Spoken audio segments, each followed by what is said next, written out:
শুরু হয়ে গেল জয়নগরের মোয়া। বাঙালির শীতকাল মানেই মোয়া আর নলেন গুড়, আর মোয়া বলতেই আমরা বুঝি জয়নগরের মোয়া।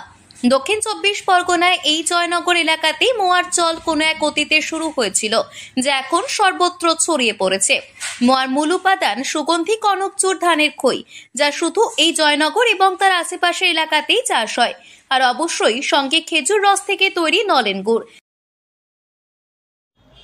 আমরা বাঙালিরা অর্থাৎ সারা বাংলার মানুষ যারা আছেন, তারা যে কারণে সারা বছর অপেক্ষা করে থাকেন সেটা হচ্ছে জয়নগরের মোয়া।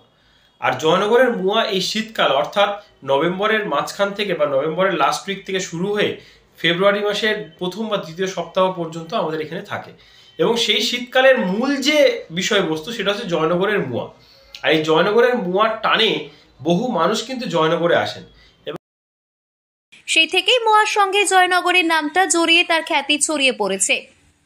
শীতকাল এলেই সর্বত্র শুরু হয়ে যায় জয়নগরের মোয়ার বিক্রি। শীতের সিজনে জয়নগর আর বহরু এলাকাতে ছোট বড় মিলিয়ে কয়েকশো মোয়ার দোকান বসে। তবে অনেক দোকান শুধুমাত্র মোয়া ব্যবসা করার জন্য তৈরি করা হয়, অর্থাৎ শীত এলে জয়নগর থেকে বহরু এলাকার রাস্তার দুই ধারে প্রচুর দোকান গজিয়ে ওঠে। এবং আমি ব্যক্তিগতভাবে একজন মোয়া ব্যবসায়ী হিসাবে যত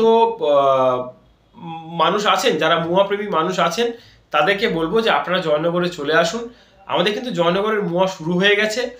শুধু তাই নয়, আপনি যদি জয়নগরে আসেন আপনি দেখতে পাবেন নলেন গুড়ের গন্ধ এবং কনকচুরের গন্ধ, এই দুটো মিলেমিশে একটা বেশ সুন্দর একটা সুগন্ধ তৈরি হয়েছে, যেটা আমাদের জয়নগরটা যে কারণে শীতকালে বিখ্যাত আর কি, সেটা আপনারা পেয়ে যাবেন।